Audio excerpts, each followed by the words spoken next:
So, good afternoon and welcome to Cerberus at the Gate. We are Saturday, January 31st, 2026. It is the 62nd episode of Cerberus. So, my name is André Meloche. I will be replacing our dear friend and host, Peyman Askari. And I think we have a good show today because the events are unfolding quite fast. I'm joined with my dear friend and co-host Timothy Knight from BC. How are you, Tim, today? Good afternoon, Andre. I'm good. I have no complaints. There is enough excitement for the day. Well, I'm happy to be here, and it's a pleasure to spend time with the three of you on this little venture of ours to be a bunch of angry middle-aged white men in Canada and share our thoughts on state of the nation. Which is which is quite in jeopardy, if I can use the expression.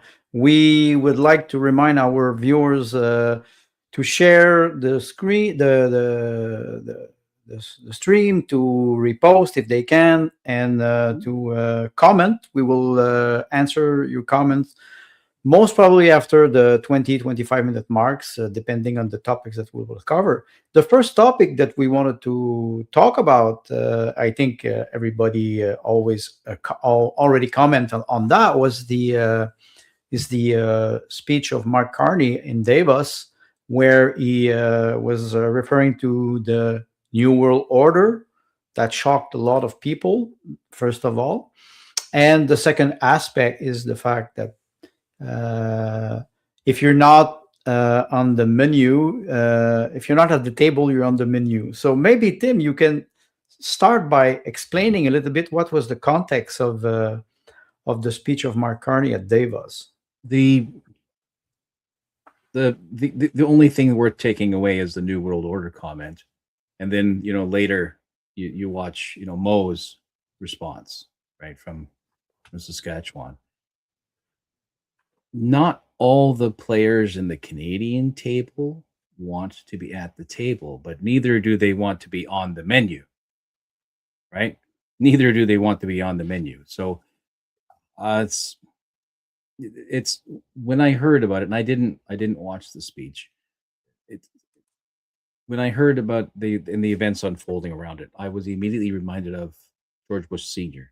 with his New World Order things, and he said that 2, maybe even 3 times during his tenure as president of the world, because that's what I call America. You're president of the world. Because watch how Europe completely knee jerks every time the president of the United States speaks. It doesn't matter if that president is Obama or Clinton or Reagan, or it doesn't matter. When the president of the United States speaks, Europe knee jerks.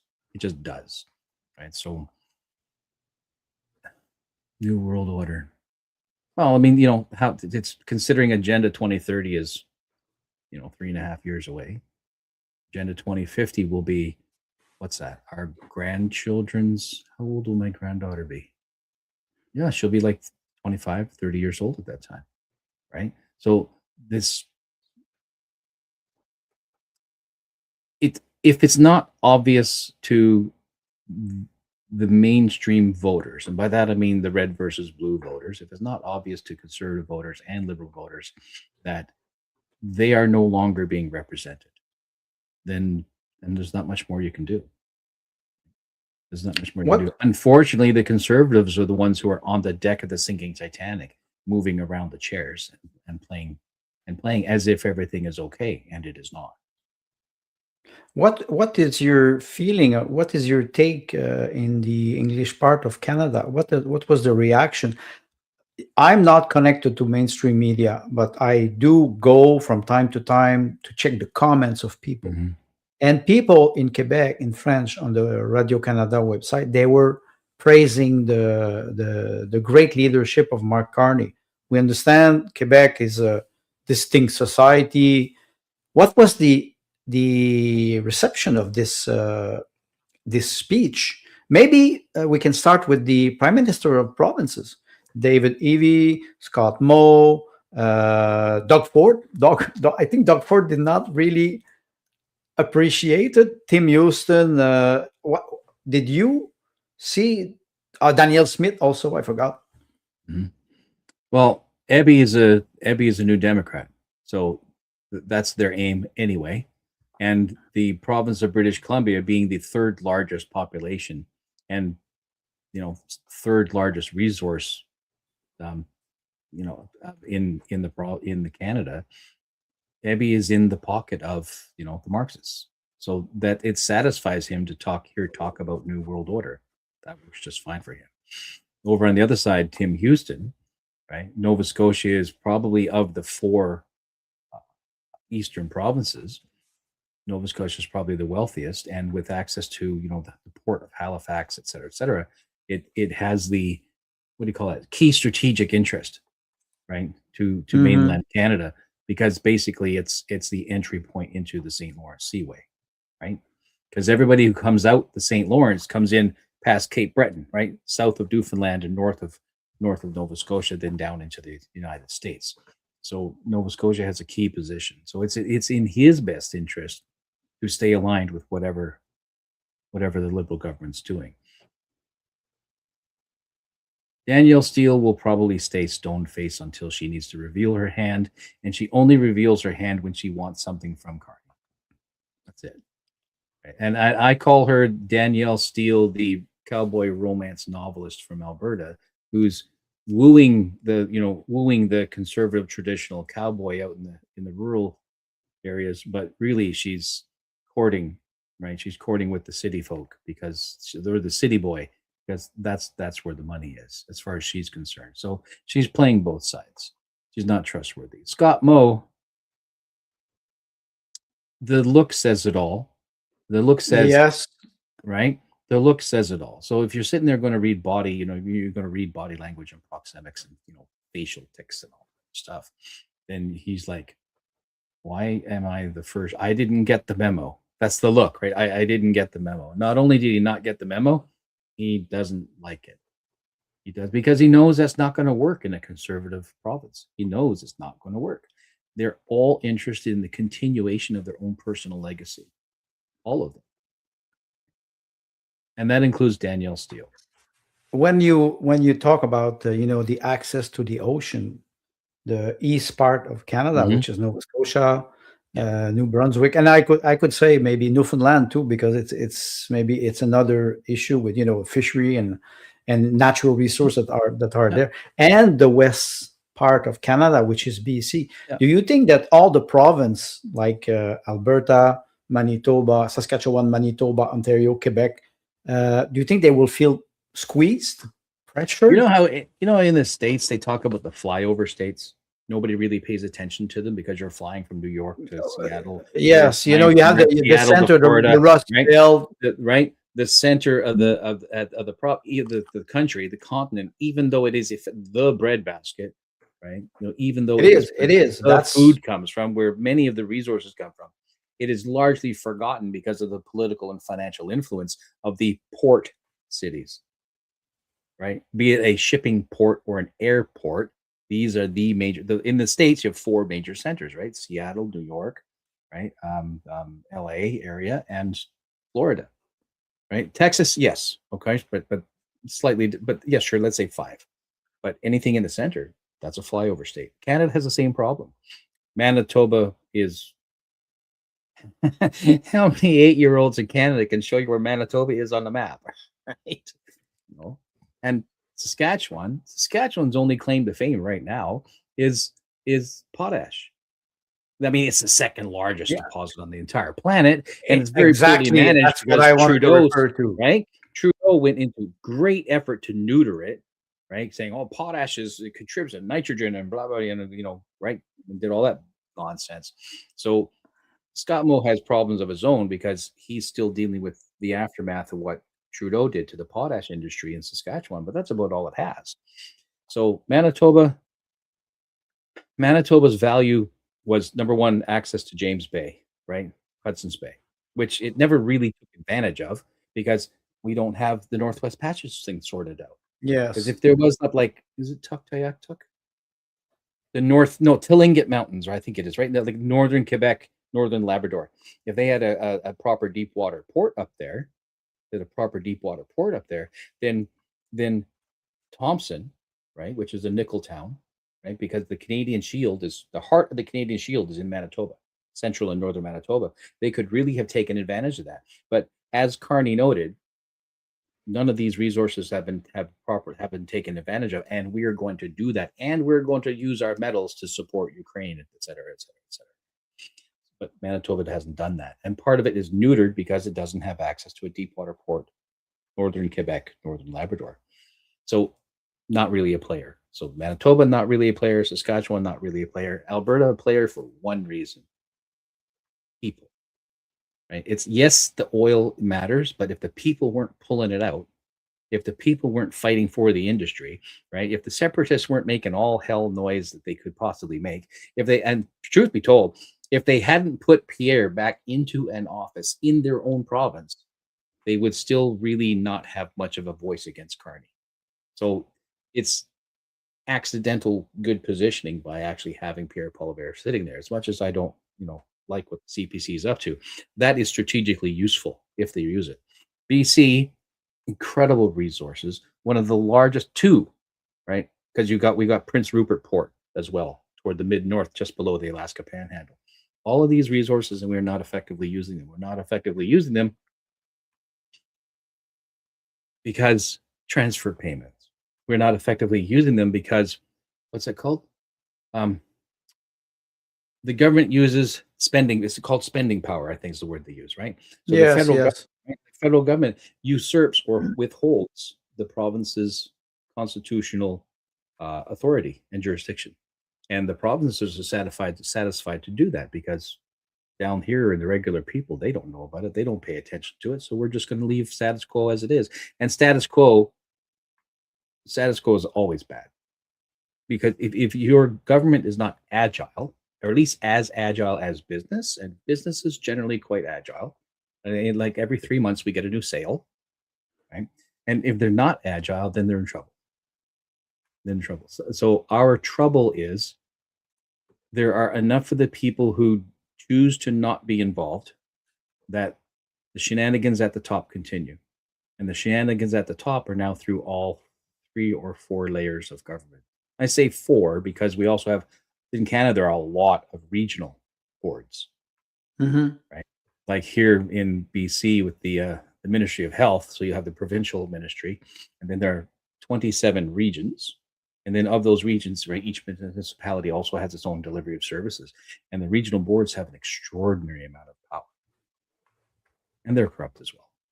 And people need to be more civically engaged than they are. So when you hear New World Order, you're like, they are literally telling you they're coming to knock on your door. And we are doing not much more than complaining about it. So maybe we can knock on the doors of our viewers. Some people are reposting the stream. So GT, thank you for reposting the stream. Clown World was always here. Sylvie Jazzy is reposting the stream. Funny part, a little question from Clown World. Did Peyman get fired? We cannot disclose this in public. That's another topic. Peyman is a madman. He probably does 5-6 podcasts every week. Yes, I think it's even more than that. Marilyn Walls, thank you for posting the stream. And yes, Marilyn says hi. So we arrive at a point where, when you were talking about the level of governance, the municipal level, the provincial level, the national level, I was watching the reaction not only of Scott Moe but of Daniel Smith, especially after the speech. When Carney came back from Davos and he started to talk about the sacrifice that young generation will have to do to achieve, a better future. The fact that you have 2 million people who goes to food banks every month, and the fact also that there's practically no opposition. Did we hear Pierre Poilievre react? Practically not. And in parallel of that, we had the Epstein file that re-emerged again, with the name of our dear Prime Minister Mark Carney. Our dear governor of the Bank of Canada. Well, That's and when those things were happening. this is where it seems to me when I was looking at the conference of Prime Minister, the face they were doing. You were talking about the body language. I saw the small clip from Danielle Smith. She was not very happy. She looked very tired, and I have an idea. I think the memorandum of understanding about the pipeline is already forgotten in the head of Mr. Carney.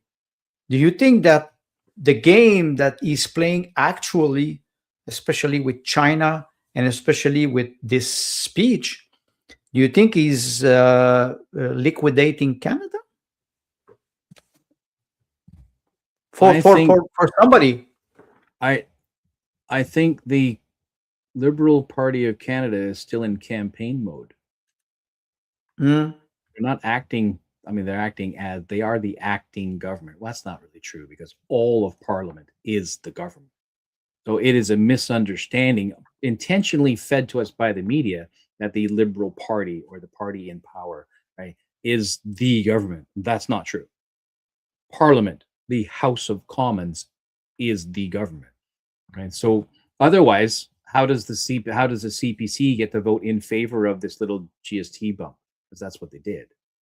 Right. When Paul Lever's party comes out and says, we're going to vote in favor of this food, right, this food relief program, they'll add it on to the GST. The CPC voted in favor of it. You can't vote in favor of it or against it unless you're actually in government. They're in government. Right? So Well, the measure will cost $7 billion per year. It's not problematic. The debt is not growing. Right. It's not right. growing. So they're going to give I don't know if this is true. Maybe I should actually start doing some real research. Apparently, a family of two making $14 and change per hour, which is below minimum wage clear across the country, exactly would qualify for this food rebate. There's one thing which means nobody in Canada will qualify for it. First of all, when you have food rebate, you have to be able to buy food for that. If you don't buy food, you don't have any rebates. So Christmas hamper comes from the Salvation Army, and they give you a voucher. The voucher is worth $25 at participating grocery store or something. If I don't buy groceries, the voucher is worth nothing. It's worth nothing. It is worth nothing. That's why I when I saw the measure, I told myself it's again public relation. The Liberals are very good at public relation. Yeah. How come the actual official opposition is not challenging those numbers and the real issue, which is you have a national issue, which is the debt, but you have also an international issue, which is the threat or the negotiation between Alberta and the Trump administration. It seems that a lot of prime ministers are not very happy with the strategy, if we can call it like this, of Mike Carney. Am I right? Is it elbows up 2.0? And unfortunately, even in Harper's last term, he became more and more draconic, right? More and more dictatorial in his behavior. And I get it, but he was. And of course, we watched Trudeau do it too. And over time, Trudeau pulled not just legislative power into the executive branch, but also justice authority into the administrative branch, to where in Canada, the administrative branch didn't really even exist because we have a three-pillar system. We have the legislature, right, justice, and the military. That's our three-pillar system. And he introduces you forgot one. You forgot one, which is the Privy Council. The Privy Council, right? So, and we're all attached at the reproductive organs to that. But the executive branch, which is language that's popped up during Trudeau's terms, is an Americanization, because that's a feature of a republic, not a feature of a democracy. So he begins to use that language, and the media just pushes it out like it's everyday stuff. And over time, people just accept it because we're so closely tied to American culture and American politics. We think, oh, it's just the same.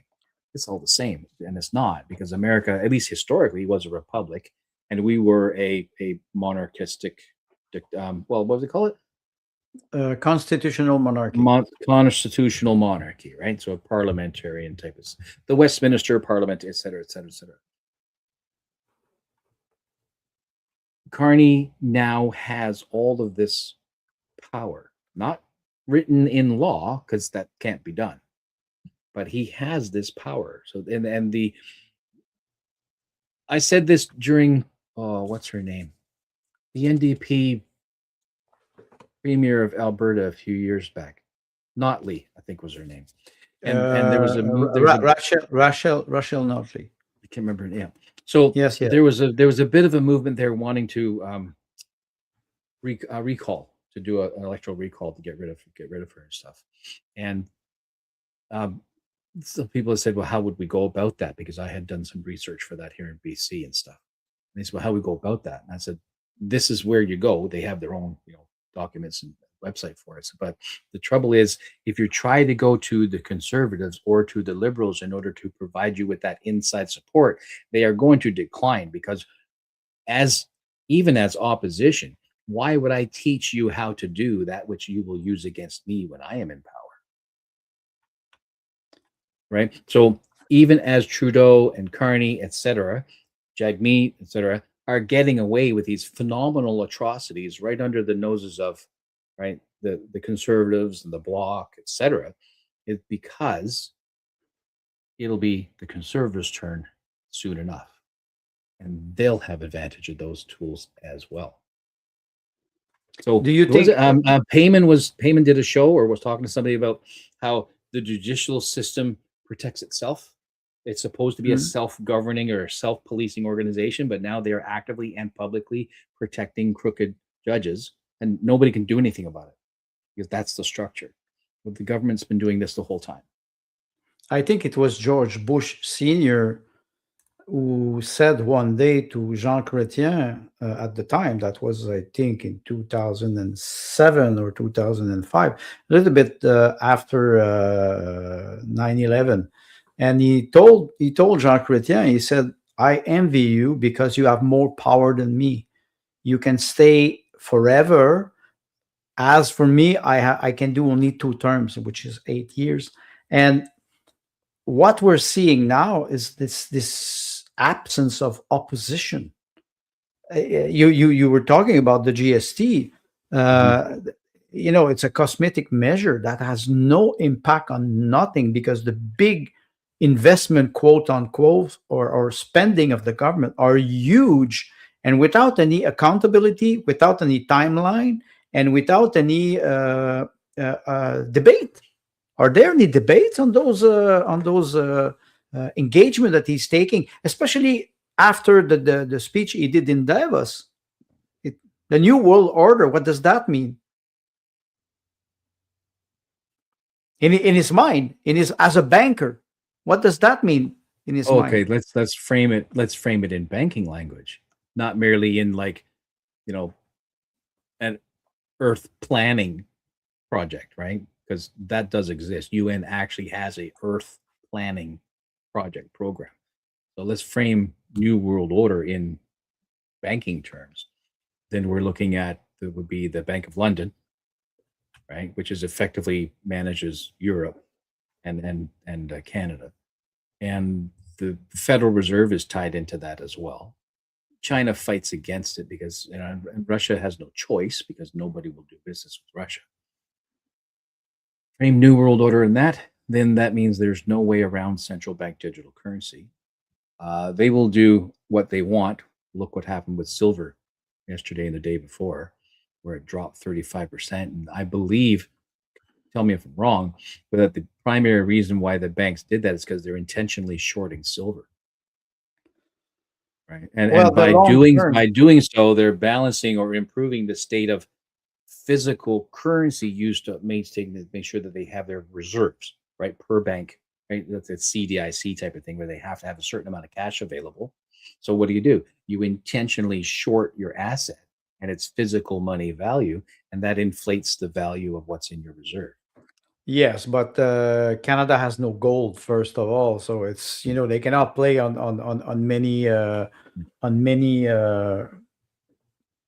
features like this, But like gold, the silver. the Bank of London does, But that's the question. right? Then we could ask Right. ourselves, what is the real goal of Mark Carney if he's trying to liquidate the country for a future stakeholder?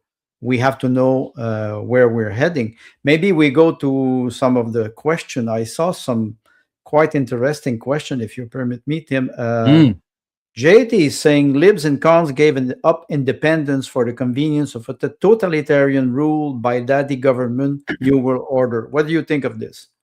No, and that's we've been seeing that since the beginning of Trudeau back in 2015, where slowly over time, Andrew Scheer and then O'Toole, what was his name? It was Aaron, Aaron O'Toole. Aaron Aaron O'Toole, O'Toole.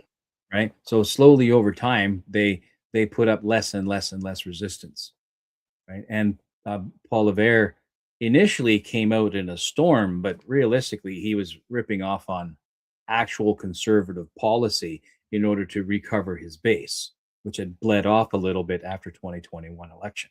So he's Mhm. he was strong and outspoken on these, like go right up to the apple chewing moment and stuff like that. But not too terribly long after, he just, you get into the 2025, half of his party is not even attending debates. Why? Because they're comfortable. They know they're keeping their seat. They're comfortable. So it's the what you say was the president who said, "I envy you because you can sit in your chair forever." Is that not Yeah, what more we're looking power. at? Yes. Is that not what we're looking at? And as long as the status quo can be moved, who cares if you're 37% and 35%? Do you think we will Polls, see polls are, a clash between the conservative and the liberal? Could we go into another election in 2026?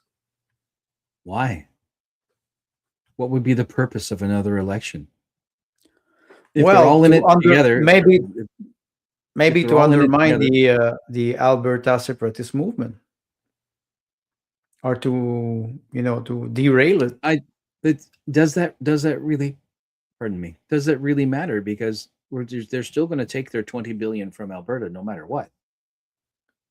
It doesn't matter how much you complain. Just right, just put your arm out and we'll stick the needle in and we'll take as much blood as we need.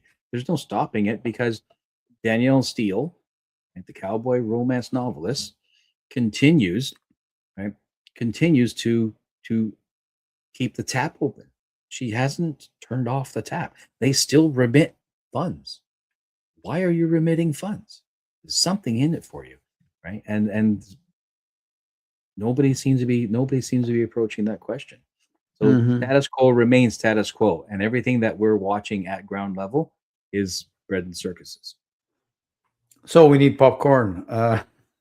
That's going to be Some like that's the carbon footprint, man. That's going to be Okay, no popcorn, no beer. Let's go sparkling right. water if we can. No, that's Sundown that's from 95. that, yeah. Thank you for reposting the stream. I have another question from or a comment from GT. He's saying, "Are liberal good at public relation, or is the Canadian public en masse ridiculously ignorant?" What thing has Paul Revere done that has remotely as much repeatability as elbows up? Nothing. Nothing. Well, Paul Revere has he that. had his three-word slogan.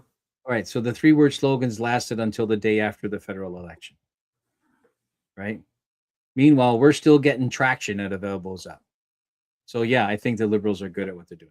That doesn't mean I have to like it. I don't have to believe in it, but they are effective because it's still in the air, right? I have another comment here. Let Peyman speak. The raised fist, censored mouth. That's good. I have a Yeah. question from. We have a question from Clown World. She writes, "Back in the Jean Chrétien days, I didn't pay as much attention to politics as I do today. To me, he seemed to have done not too badly, especially on the economy. Although he brought in the GST. That's a very good point. What are your take on Chrétien at the time? What's Well, your what do take you think? about Chrétien? What do you think? What do I think? For me, if I go back in 1995 with the referendum and the Clarity Act with Stéphane Dion, and he's from Quebec. First of all, I always said that Chrétien is speaking for both sides of the mouth. And I was saying that Chrétien, he speaks badly as French as he speaks in English. And no, I will not be. I will say, okay, sorry, he's a lawyer, quote unquote, Right. or jurist, if you prefer. In 1995, I would have think that Chrétien was a traitor because he was the. Don't forget, he was the minister on the Pierre Trudeau government. And in 1992, when there was the night of the long knife, when they stabbed René Lévesque in the back, while he was in Gatineau, sleeping because they had a conference of prime minister. That's why I was referring a little bit to what is happening now, actually. Yeah. So my opinion still valid. I think he's a traitor in the sense that he's not serving Canadian. He never served Canadian. He was very close to power with Pierre Trudeau. Then when he became prime minister, the only thing that I will give the man is that he did not invade Iraq with the United States. And don't forget, at the time, it was Jacques Chirac who was prime president of France, and they refused to go to Iraq. And the United States renamed the French fry the Freedom Fry, and that's the only thing that I would concede to Jean Chrétien. And he gave an interview, I think it is in last November, to Radio Canada, and they asked him, they said, if Canada would have separated, would you have permitted, would you have negotiated with the separatist movement? And he immediately said no. So for me, he never really served or was never really working for Canadians. And I include Quebec in this. What's your take, Tim? Well, I was early 20s, I think, when Chrétien was in power. We say in power, isn't that interesting? We just naturally say it. We don't even know what we're saying. When he was prime minister, we say in power. We don't even mean it. We end up saying it anyway. I remember them campaigning for the GST, and he said, we're going to use the GSP 100% to pay down the debt. And then within 6 months of getting the GST rammed down our throats, they put together a special committee to decide how to spend it. That's all I needed to know. Right? That's all I needed to know. So, yeah, it's the Shawinigan handshake. Yeah, that's JT's comment. I remember hearing a story in the news that apparently somebody managed to make it past his RCMP guard in his home and managed to make it into the house up onto the hallway or something. And he woke, and he had a small statue that was given to him of some bronze statue or whatever. And he went and practically assaulted the guy in the hallway outside his own bedroom before. Yes. He came in. So I'm thinking, the man's got gumption, right? And then the Shawinigan, right? The death grip, right? Yes. I think a lot, right? With the sunglasses on, right? The whole Terminator face. These are moments that forever, turn a man, no matter what, turn him into a blue collar hero, no matter what. Well, if I go back 30 years with the referendum in 1995, I hope I've matured and evolved. Today, I see that Jean Chrétien was probably a very good politician, telling people what they want to hear, promising something and never delivering nothing. And he was very good at it. He was I think he was finance minister or foreign affairs minister. Then after that, he became prime minister. So he was behind Trudeau He was the, I would say, the poodle of Trudeau, and Next then he in became line. next in the line. And this is maybe when we think about Justin Trudeau and Mhm. Mark Carney. I think people, they forget very fast that Mark Carney was advising Trudeau for 4 or 5 years during the pandemic. Who advised Chrystia Freeland to freeze the bank account of people here in Canada? It's Mark Carney. Carney. Yeah. So Who advised Harper during the 2008-2009 crisis? Mark Carney. Mark Carney. Because So he was governor of the Bank of Canada from 2008 to 2013. He came in. That means he came in either just before or during the it financial was crisis. it was a little bit after. We had Joe Flaherty was finance Yes. minister, and Yes. after that he arrived there. He was governor of the So- Canada Central Bank. So if they flew him in at the beginning of the Freddie Mac and Fannie Mae crisis, right? 2008. Right? If they flew him in then, by they I mean the Bank of London, right? Flew him in then to be the governor of the Bank of Canada during that crisis. Did they already know what was going to happen? Because the Bank of London is busy going, oh, there goes the Lehman Brothers, right? Oh, there goes AIG, right? Whereas America bailed out AIG, and Bank of London said to Lehman Brothers, "Sorry guys, not doing it. You're on your own."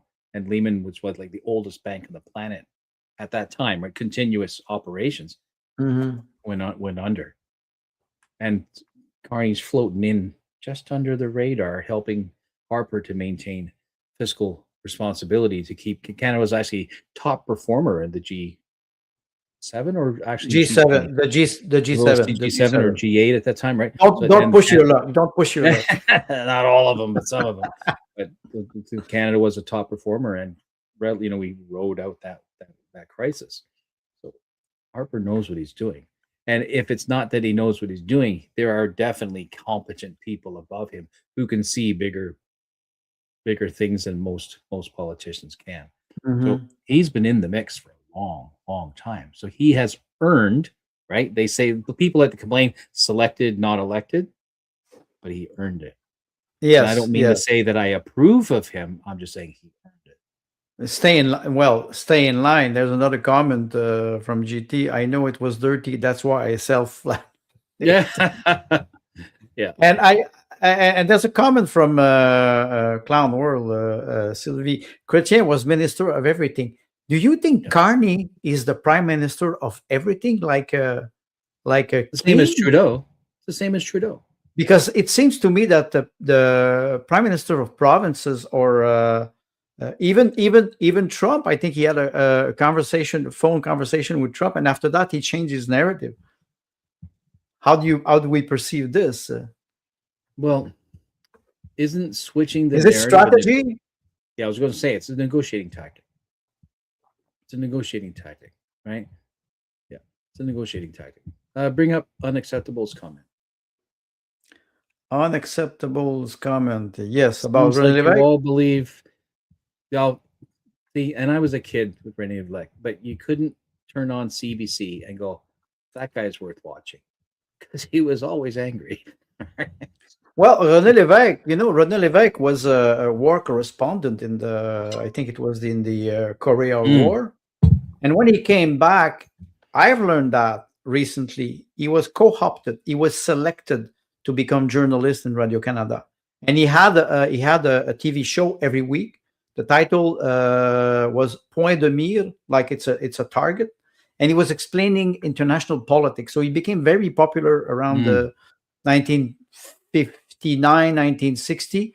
And then after that, he joined the Liberal Party as a Ministry of Natural Resources. And he was the one who promoted the nationalization of all the private hydroelectric company. He was and they did the election in 1963. It was practically an election on the nationalization. So he became an icon of the freedom movement, if I can use the expression, in 1963, 1965. And then in 1967, he split up with the Liberal Party because he was of the Liberal Party, and he started to drift away. Robert Bourassa was the prime minister of Yes. at the time. They were very good friends up to a certain point, and then they split. There's a book that's called the divorce brother, between Lévesque and Bourassa. Bourassa. Yes, and if I go back to what you were talking about, how Carney is acting actually, maybe we'll switch after subject. Do you think that he can keep up the momentum in the next few months? Yes. He's eating well. His sleep is not interrupted. He doesn't go to food banks. So that's Right. I do agree with you. Right. So, I mean, he's motivated. He's been waiting since at least 2008 to get into the chair. And here he is. So there's work to be done for him. The day is young. There's work to be done. Yeah. So just to note for Clownwood, Chrétien was not the journalist. René Lévesque was the journalist. To go back René to Lévesque was journalist. yeah, Yes. Unacceptable's comment, sounds like you all believe there is someone there who can be trusted. I'm going to tell a super short story. Once upon a time, I had a girlfriend of mine back in my drinking days when I was very, very not nice. And she said, I can't trust you. I said, you can absolutely trust me. You can trust me to be me. You figure that out. Right? We can absolutely trust our elected members. We can trust them to be themselves. So if we want to know who that is, then we need to pay attention and learn who they are. Right. So you want to know who somebody is? Check their voting record. Right. Well, check how their language moves across when they do, public messaging and whatnot. And then that's how you know if they can or cannot be trusted. You can trust them to be themselves. If I can reassure Unacceptable, the new Laura Lee, who has a Russian flag at the end of her name, and I think I understand the meaning. No, we don't trust. Personally, I don't trust nobody, including myself, in the sense that I will always try to challenge myself. Then, do Canadians trust politicians? You still 60% of them do. They 60% do exactly. of them do. So, right? so how do we get out Maybe of this? even 70%, right? Maybe even 70%, right? Because what are the quote unquote polls right now are liberals at 37 and conservatives at 35 or something like that. So you're talking about 70% of the population are still satisfied with the red versus blue. They're still satisfied to play the game. So when you mix red and blue, you have purple. No, there's no trusting the polls either, Clown World, but they do let you know who's been drinking the Kool-Aid, right? And what color the Kool-Aid is this week. Unacceptable made an interesting comment there. Believe that they will be a corporation, not a human. That's an interesting conversation because you look at people psychologically. How are they behaving the moment they sit on the bench versus how were they behaving before they ever got on a bench? And where is that transformation?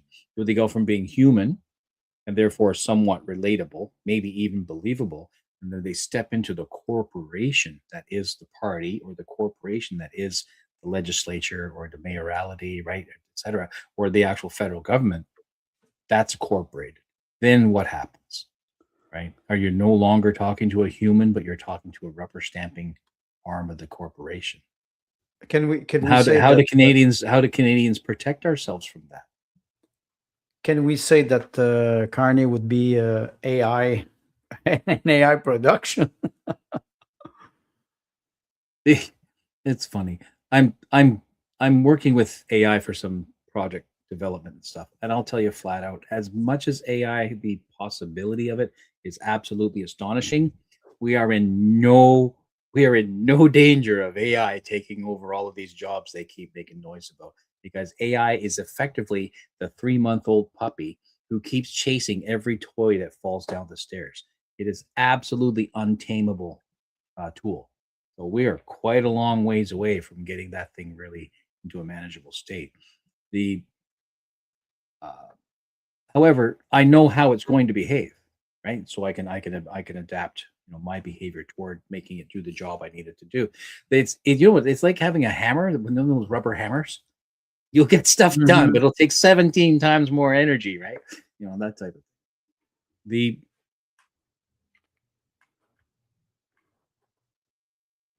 The people have an opportunity to educate themselves. And because that takes work, because it takes energy, because they like, well, where do I go to get the truth? It's difficult to do. And so, people come to shows like this, and then we shoot our faces off and say what we think for people, hoping that they go and get an education for themselves. One of the things that Peyman does, right, when he's on like 6, 7, different shows with a variety of different podcasters and voices and topics and subjects, is trying to show the people the information is there, right? Go and get it yourselves, arm yourselves, right? He's out there knocking himself out, 6, 7 times a day, not to mention, what he does here with our show and stuff. And the information is there. It's just a matter of not being discouraged, right? And falling into stasis. You have to do. I've been involved with the People's Party for 7 years now, right? You have to commit. You have to commit. Why? Because if a cause is worthy, you should commit. One last comment before we change. We go to our next subject.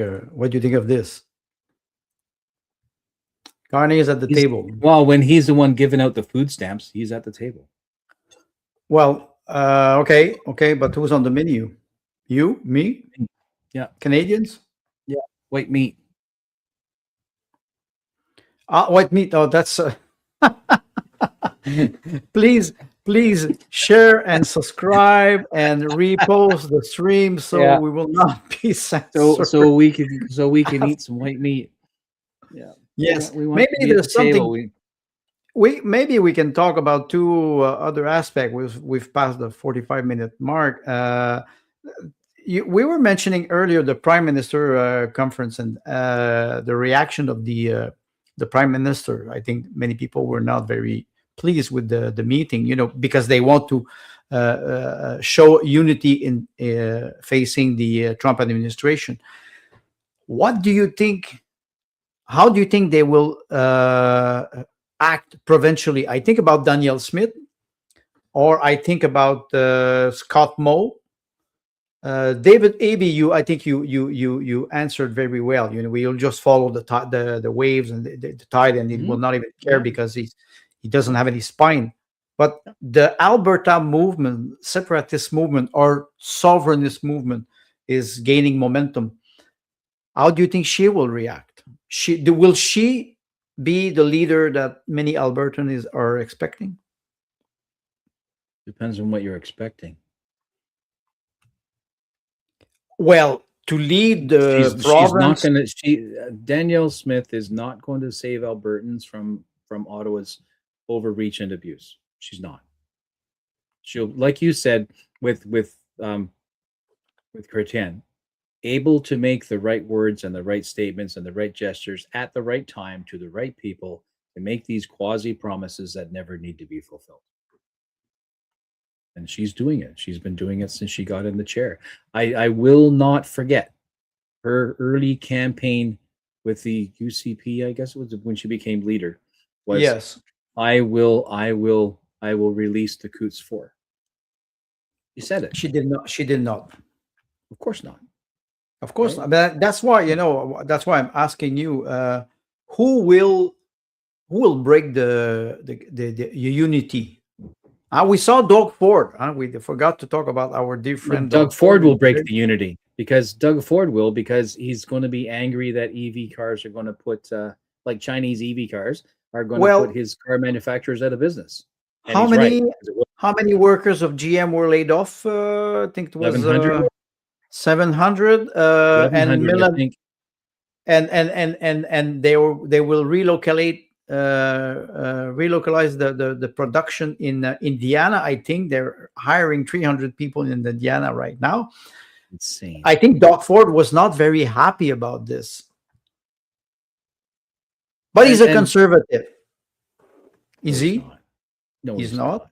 No, he's not. He's whatever color he needs to be. Right. So the man shits rainbows. Right. He's whatever color he needs to be. He doesn't care. He doesn't care. And it's because one moment he's in bed with I say Christian. One moment he's in bed with Carney, and the next moment he's in bed with, the whoever is in the neighboring state down below him for trade, etc. Doug Ford's an opportunist. He's an absolute opportunist, and he will kiss the ass of whoever offers him the biggest deal. He just wants to continue his stretch. And the fact that there are or were three small provincial conservative parties in the last election gives him an opportunity to capitalize on that, because he knows there is conservative undertones, right? He knows, so when it's time, he feeds it. And I'm already here, boys. I hear you. Just keep me going. So after the last April 2025 election, with the elbows up slogan or sci-hop, it worked very well. There's a comment from Clown World. Daniel Smith is not a separatist, and the other comment that I wanted to show was interesting. It was from if I can find it. I will find it later. What do you think of this? She's not a separatist. So I become a counselor or a mayor or a school district trustee or a regional bureaucrat of some type, or I get into the legislature or I get into the federal government. And where's my oath? To the Dominion of Canada? Specifically those words, the Dominion of Canada. That's my oath. I'm not a separatist. Okay. Right? With that, and by I mean that particular politician or bureaucrat stepping into that role, making that oath, they're not separatists. Okay, there's another comment I want to display from Unacceptable, the new Laura Lee. Her wings are clipped already, of wings of Daniel Smith. I have a question for you. You say you're not a separatist. They were making fun in Quebec many years ago, and they're still doing it. When they talk about sovereignty, they will, or nationalists, they will talk about the Nationalist Party, or they will use the word sovereignist, or they will use the word separatist, which is, somebody will break the country. Who, in your opinion, will break the country now? Carney. Why? And I say Carney because inevitably he's creating fractures where there were just fissures before, right? He continues to separate East and West. He continues to play Central Canada politics versus the West. The Maritimes has no real option but to go along. For whatever reason, that's what they've chosen to do. They don't have to, but that's what they've chosen to do. Quebec and Ontario are always in it, like cranky husband and wife, right? They've been married too long, and they're empty nesters now, but they still hate each other. That's Ontario and Quebec. The West is that's the fat of the land, and the East just sucks on it. And the fissuring and the cracking that Carney continues to create is going to be down at the grassroots level. Sooner or later, that's going to break. My hope is that breaks into competent people, like financially and with integrity and financial responsibility, become counselors, mayors, school district trustees, and from the ground up. There are 4,500 municipalities in Canada. Can you imagine if only 10% of them, right, were managed by people with moral and intellectual integrity, right? So we have a habit, and Carney's picking away at the top. The fractures are happening down at the bottom, and the opportunity that we have is underneath is repair what's underneath, but that takes time. And the question is, can it be done before 2030? Probably not. Can it be done before 2050? Yes. So whatever it is that we want to do to assist family development, right, strengthening our families, strengthening our communities, right, strengthening our local economies, we need to be involved in that right now. There's a comment here that is interesting. Country is broke. More martinis are needed. Okay, you answer my question that on the Canadian part. What if Trump's breaks the country? is What if saving Trump's us from arrive and say, okay, is we had negotiation with Alberta separatist sovereignist movement or independent movement, and we or agree the, with that. last week we talked about Canada as Africa 2.0, being a massive resource nation. And what if Europe was vying for control of Canada in some form of superstate, or China vying for control of Canada in some form of superstate, or America vying for control of Canada for a superstate? And which would we prefer? Well, I don't want Europe because it's a bunch of dysfunctional siblings, right? They can't even get their own stuff sorted out. I don't want China because I don't need communism. Sorry for You not don't want China. not that version. Maybe you already Right? have China. Maybe we already have it. I prefer America because at least geographically it is a single unified. It's a natural alliance, right? Right, it's a natural alliance. So Central America, right? Mexico, Canada, the United States, and I think that is, I think if there are any martinis, they should be towards unification of a North American state. Do I want to be Canadian? In my heart of hearts, yes. My father was 20 years old. He was a guardsman. So that's the red monkey suits and the bearskin hats. In 65, when the Canadian Maple Leaf was first came in, and Dad was one of four, always chokes me up, four color guard that took the first Canadian flag to every legislature across Canada. So there's my dad, and he says, here I am, just a stupid newfie, 20 years old, bringing the new Canadian flag to every legislature in Canada. It's the proudest moment of my life. And I'm his son. Technically, I'm a first generation Canadian. Go figure, right? Because my mom and dad are from Newfoundland, born before Newfoundland joined Confederation. Because after 49, all Newfoundlanders were naturalized as Canadian citizens. So I prefer Canada. Right? But if not, then I prefer a stable free market economy. That's what we do it that way. Let's look at it from an economic perspective, right? And then if the branding changes over time, so be it, because we have to recognize that branding changes over time. That's just human nature. I want to cling on the identity that I had as a Canadian or a Newfoundlander or et cetera, right? Or Irish or whatever, Catholic, whatever you. So we all have these identities. The greater identity is we're human, right? And we have to be able to put up with each other, right? The idea of tolerance in a conservative mindset, tolerance is it's a mechanical chemical term, right? Tolerance is how far can I bend it? You can bend without breaking, right? So that's a measure of tolerance. But here in what we've been taught with tolerance in the last 10 years or so is you must tolerate my poor behavior. No, I don't think I have to. There's one comment, maybe we can just maybe move on to another topic after. What is a real Canadian? So in what my are the view, values?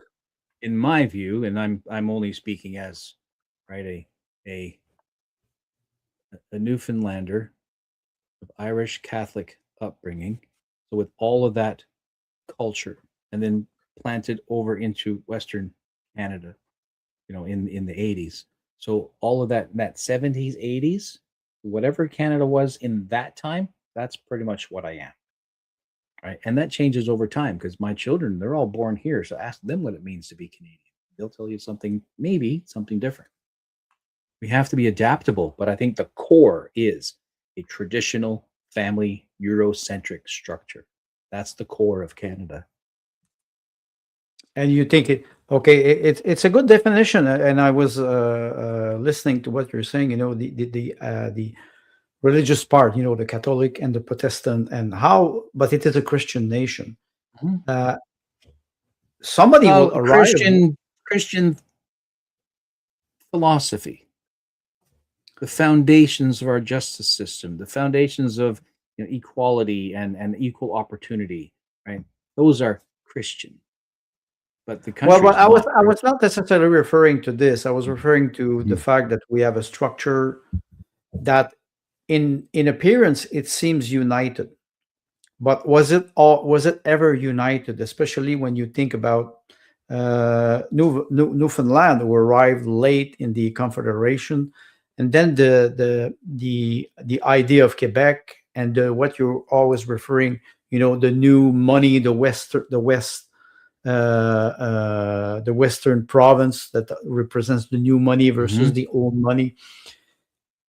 Is it possible even today, considering the international political context, to unite Canada and be, for example, keep the sovereignty of Canada, but be a great ally for United States, so we would not be a threat, we would be an ally?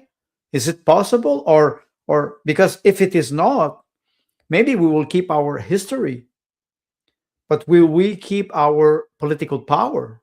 You refer to the city of London, which is maybe we're controlled by the Privy Council and by some foreign entities. We can talk about China. We can talk about many lobbies, Indian lobby, Chinese lobby, but we already have a foreign entity controlling the country. He's called the Crown. King. The Crown, exactly.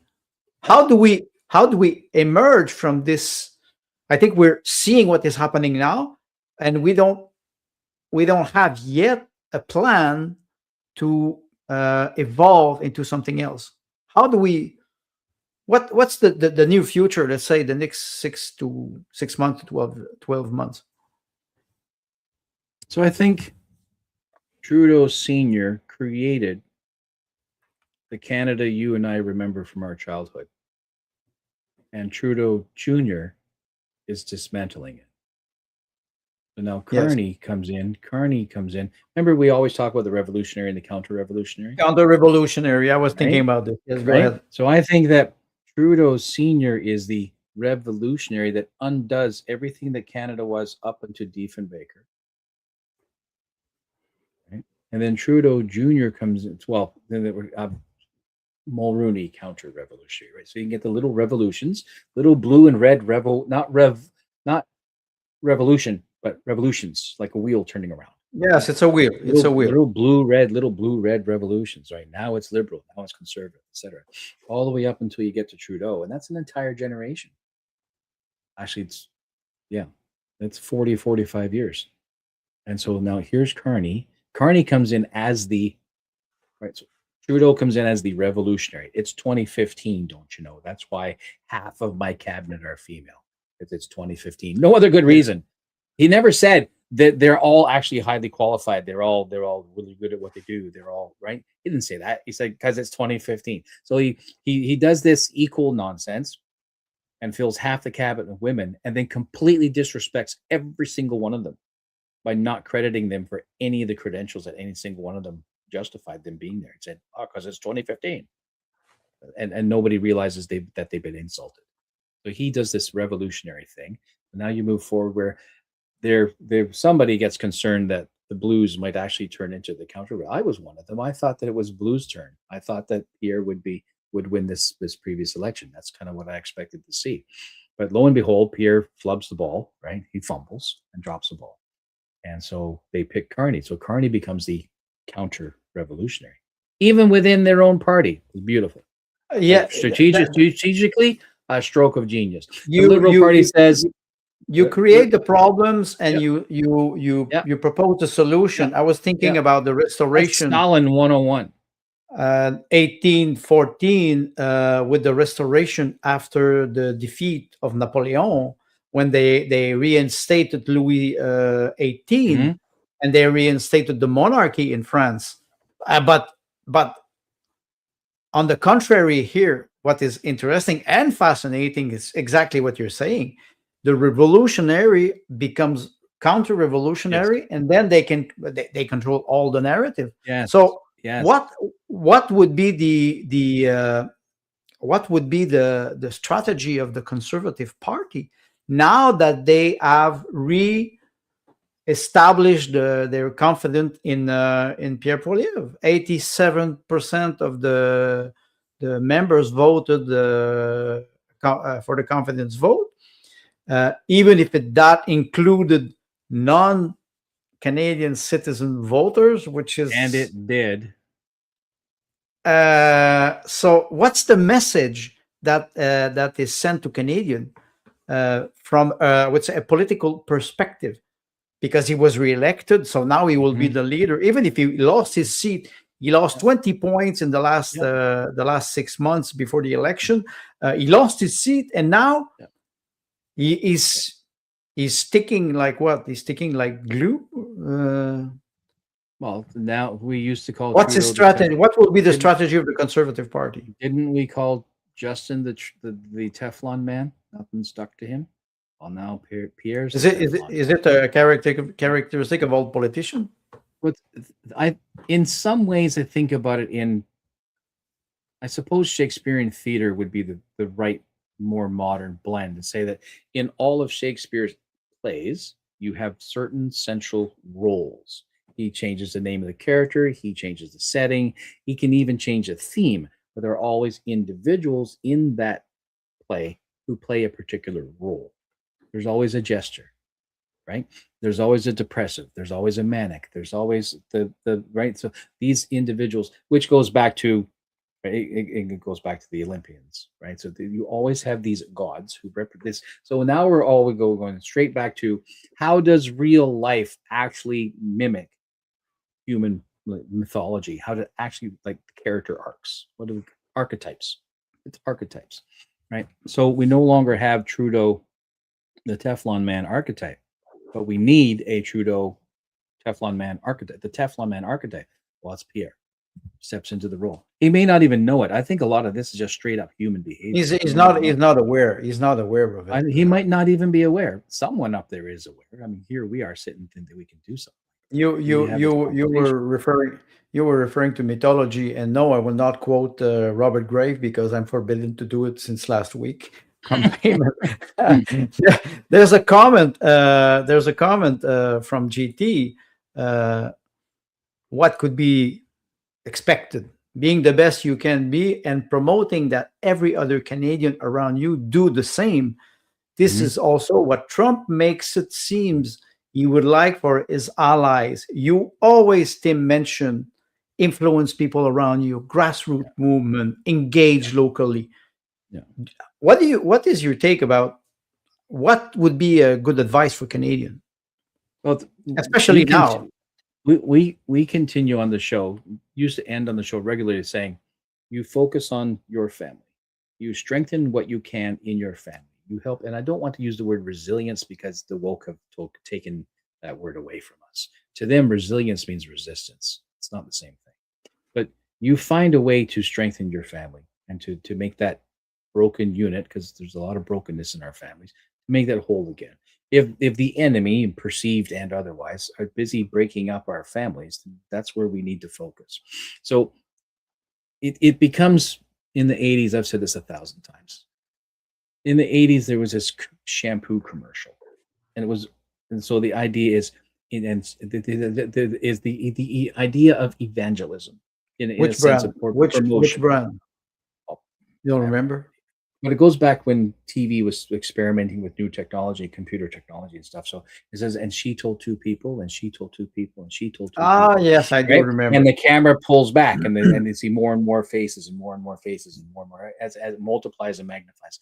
And that stuck with me, even though I was a child when I saw it. I really liked that representation. So we do the same thing with our families. And of course, if my neighbor is doing the same thing with their family, and my neighbor over there is doing the same thing, all of a sudden, and I don't mean to slip into Tony Robbins language, but all of a sudden there's healing, if you know what I mean. And I don't mean that in like, it is spreading slowly. Right? Yes. Right. Because your anchor is strong again. And so if we can do this, then all our noise about political, dissecting what they mean and what this is trying to do, and sitting on a podcast and saying this and this and this, and the audience says, oh, well, what we think this, and you think you're wrong, but we think this, and all this exchange becomes moot because we're healthy, because good people are applying for jobs in government. Good people are behaving honorably in their bureaucratic positions. And so this miasma of Marxism is pushed away off the top like a fog evaporating in the morning sunshine. Now I'm getting poetic. Have you been That's smoking? right. Have you been smoking marijuana?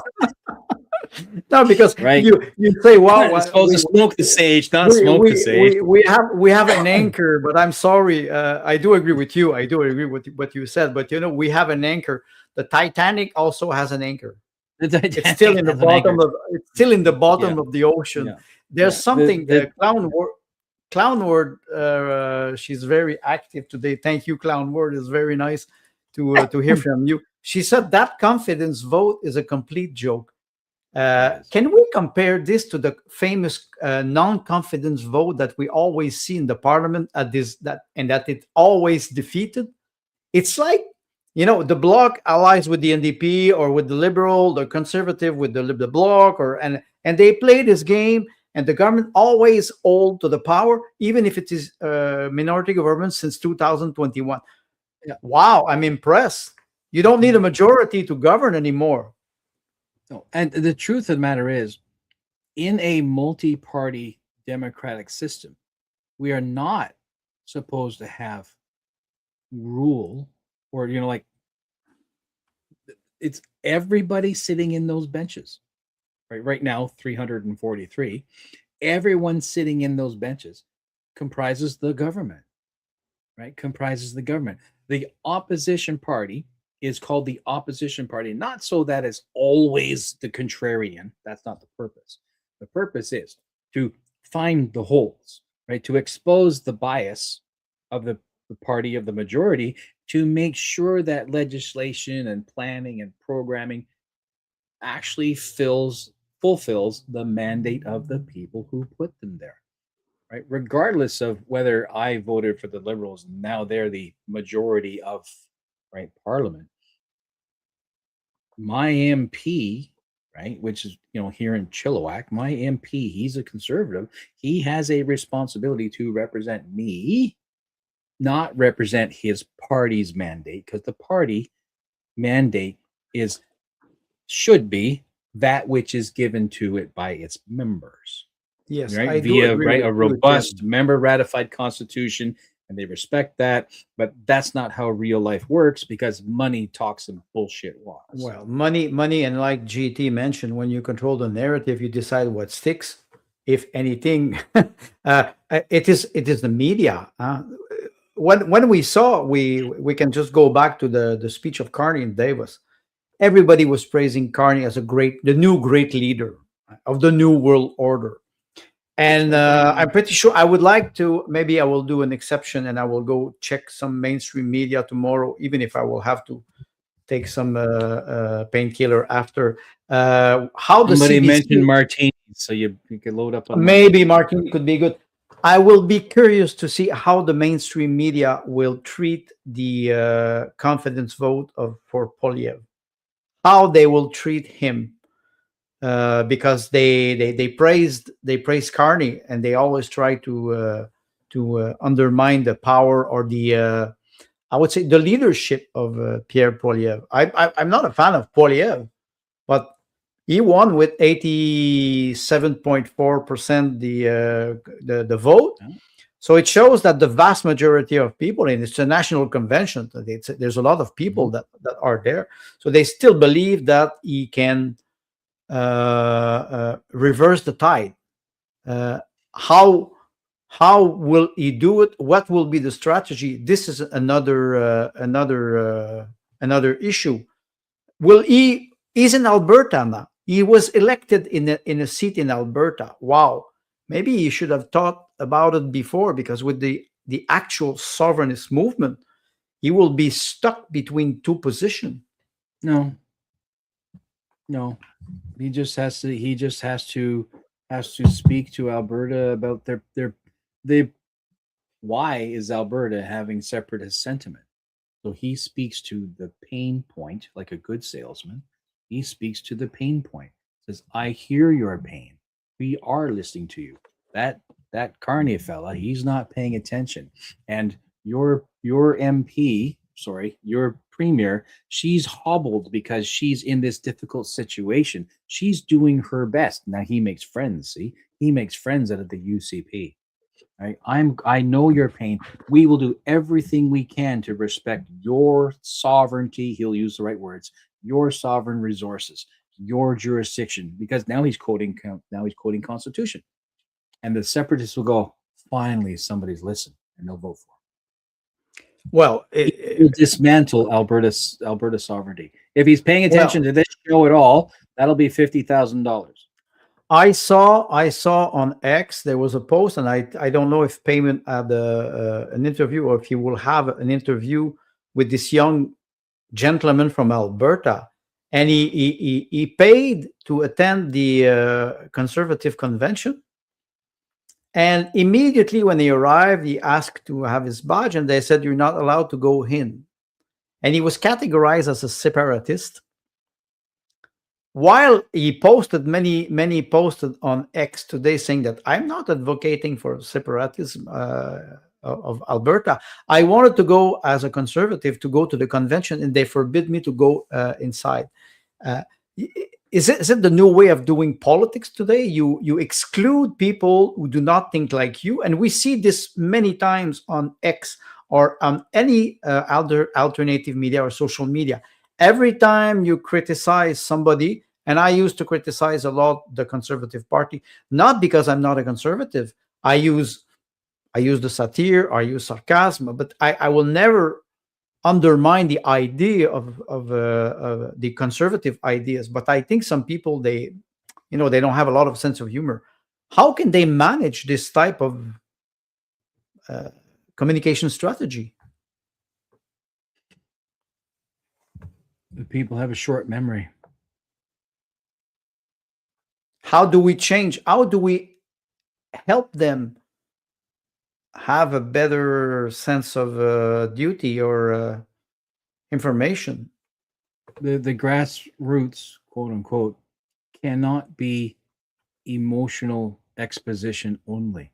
They must become engaged. And I'm not talking about posting memes on X. I'm talking about becoming school trustees, becoming principals, right? Becoming businessmen who resist abusive taxation, et cetera, about becoming counselors and mayors and regional bureaucrats and being honorable in those positions.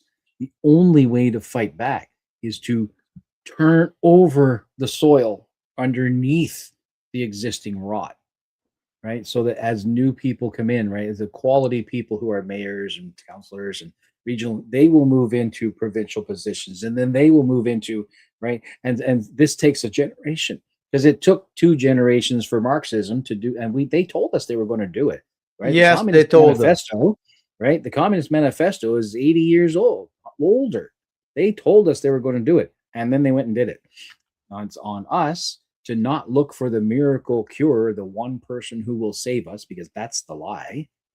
Odin's not coming to save you. Odin made this happen. Zeus is not coming to save you. Zeus made this happen. There's no praying for Jesus because he's not going to save you.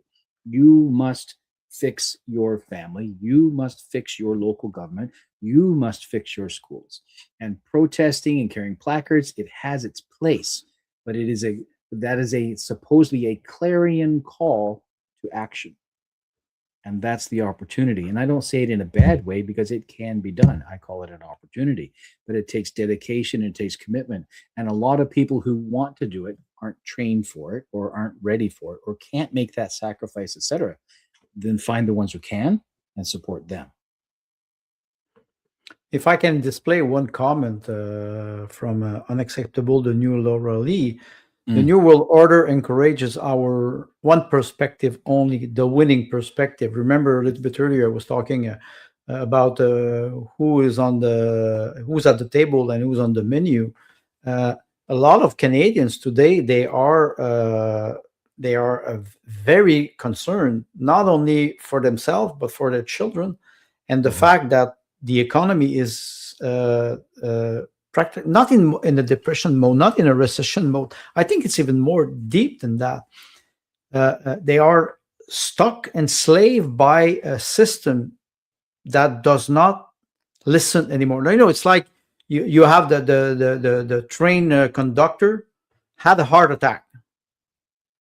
and the train is going 60, 65 mile per hour, and nobody's in the cabin, Yeah. and then and you don't know how to stop it. You don't know how to stop it. I do agree with you. Grassroots movement engaging locally, but I feel a lot of despair from people who say, "I go to my town hall, they don't even listen to me. Yes. I go to the school board, they don't even listen. I'm kicked out because I'm concerned about the ideology, the Soji and the ideology, and they are kicked out, and they're not even heard by the politician, even at the local level." Yeah. So it's quite disturbing. Yeah.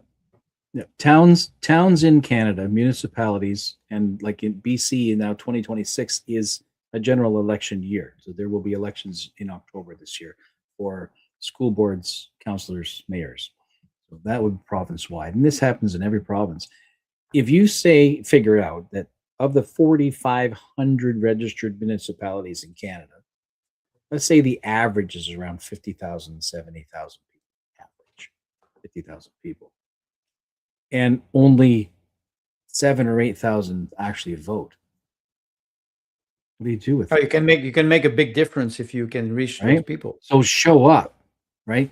I can't be bothered. Well, then don't bitch. Stop complaining. Right? Then just put your head down, pay your taxes, keep your fool mouth shut. If you won't get off your butt and mark an X. And I don't really care who you mark it for. I care that you mark it. Right? That's my anger point, right? Is you can't complain. It's an old adage and it sounds trite, it sounds cheap, it sounds like it's full of logical fallacies. But you are a citizen. If you want to complain, go pay for your right to complain. Go mark your X. I don't care who you vote for. Go mark it. Go do it. Become involved. Yes. Avoid engaging. Engaging is important. That's there's a better comment than from nothing. There's a comment from GT, and he's writing, "What do you gentlemen know about the IDU, International Democracy Union? Some say they pull Pierre string.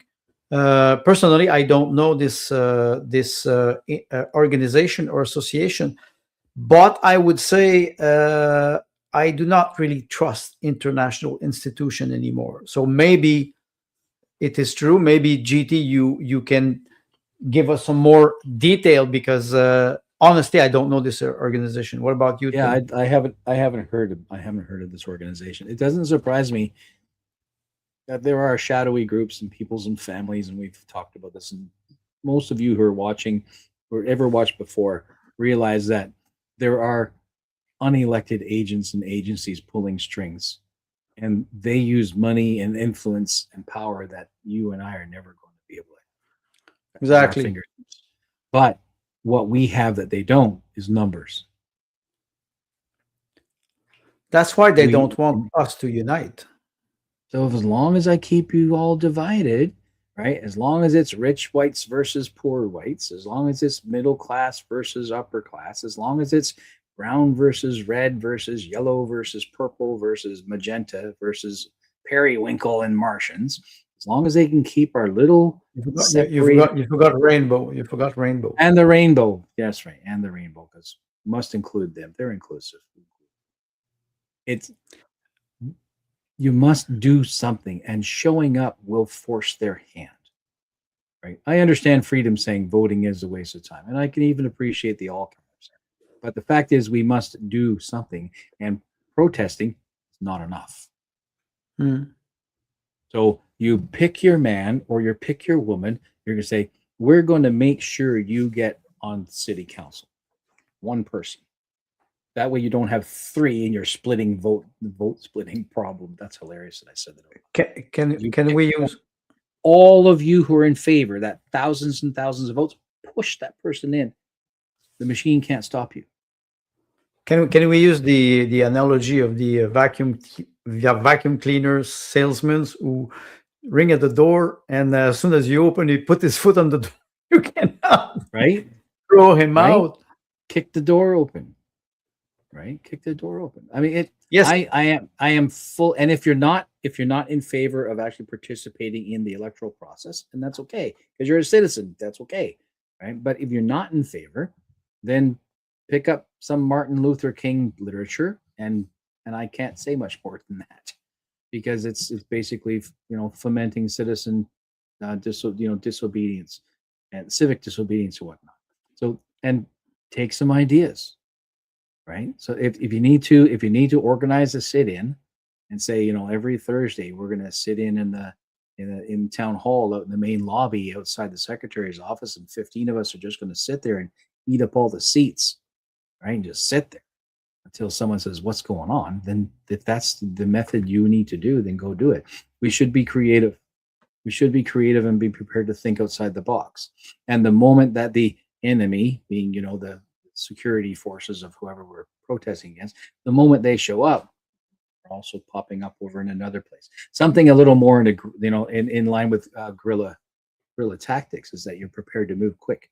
Agility matters. Creativity matters. And you can do it just long enough to irritate the enemy, and then that they have to respond, and then they're burning resources. You're applying pressure. And you change the strategy. Instead of being in a defensive mode, you force them to react. Yeah. JT is mentioning, it is kabuki theater, Japanese theater, like everybody is playing a role. And I think Clown World was referring also to they all play a game. They all play a game. Yeah. We have to make them push them, and so they will be off guard. Yeah. But I was shocked when I saw yesterday the small clip with this congressman at the conservative convention, when somebody asked him why non-citizen people can vote in the leadership review. And the man did not. He answered, "It is our status," and that's it. And then he went away. He did not stay to engage in the conversation. It's very difficult today to engage in a conversation, even at the local basis, because they just don't answer. And what you mentioned there is probably a really good way to begin to wind down the show, and that is at the Conservative Party of Canada convention, they passed a motion that would permit non-citizens to become party members. If I understand correctly, because I've been involved with it for more than 6 years, almost 7 years now, Elections Canada law says you must be a Canadian citizen, or what's the other word? Permanent resident. Then above the age of a permanent resident cannot vote to be a member of the party. I said, being of the party, okay, right? Because being a member of a party, I can be 14 years old and be a member of a political party. Yes, I do agree with you, but I cannot vote. So you can be for too, and have a gender surgery in Canada. I don't even know if this motion is legal, right? But then the question is, so they allowed non-citizens to become members of the party. Did they pass that resolution? Because that becomes a constitutional amendment. They pass that resolution before the vote of confidence for Poilievre, or after? Or after. It changed everything. Right? And I think they did it before, knowing they wanted the extra bump in numbers. Well, okay. So now you are tampering with status and rules. GT is referring to what he calls the IDU. It's a global alliance of center-right and conservative political parties chaired by former Canadian Chaired by Harper. Stephen Harper since 2018. It's a steering committee for Conservative Party. So that's interesting. Maybe that's the World Economic Forum of the Conservative. So chaired by former Harp. So So IDU is a steering committee for the Conservative Party. Thanks for the precision. That's very good. It's very appreciated. I learned something new today. So there you go. We talk about parties having steering committees within, but now they also have a steering committee from without. So you talk about your agents and agencies, right? Unelected people having influence. Now you've Yes. got Harper and his UN cronies pushing it. Yeah. So we passed the 1 hour and 30 minute marks, my Mhm. dear Tim. We were without our dear friend Peyman, but he was in the chat. I saw him how he's Mhm. trying to understand Lurking, what we're lurking. Exactly, exactly. checking on his boys. So according to what we discussed today, we still have a lot of work as Canadian, and I would hope that Canadian will listen to each other, Mm. pay attention to what other people are saying, whether you agree or not. I know it's sometimes it's difficult with some topics. It's very hard because we have problem engaging. But maybe I don't expect that we will save Canada, but at least we have to try. What do you think? What's more important, saving Canada or saving Canadians? Exactly. And that's unfortunately we have to make that differentiation. But I'm here for the people. As much as this is very important to me, my family, I'm here for the people. What's that line? I am Canadian. I am End of story. Canadian. I am Yes. Canadian. Okay? Or what did Two, they say over in Je me souviens? Je me souviens. Two last comment. One from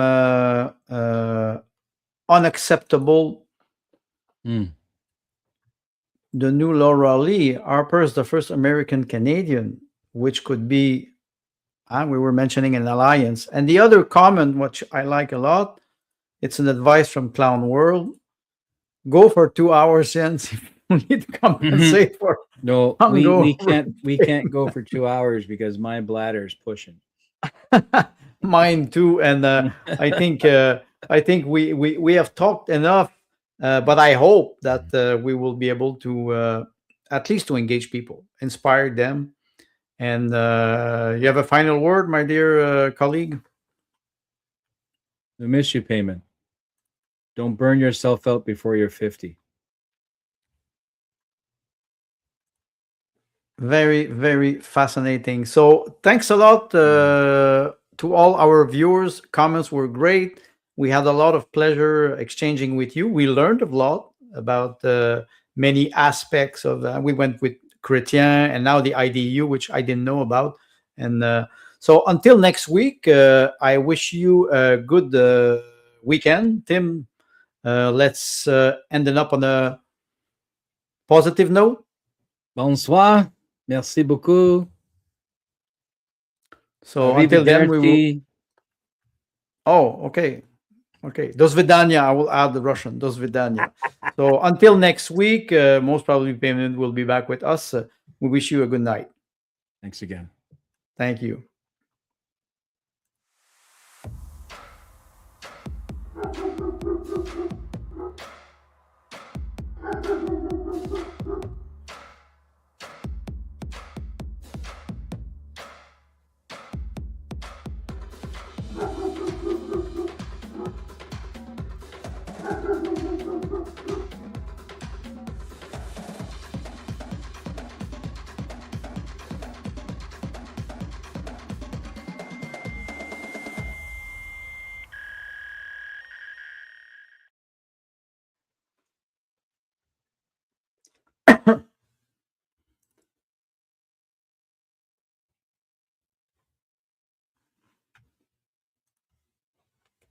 Good.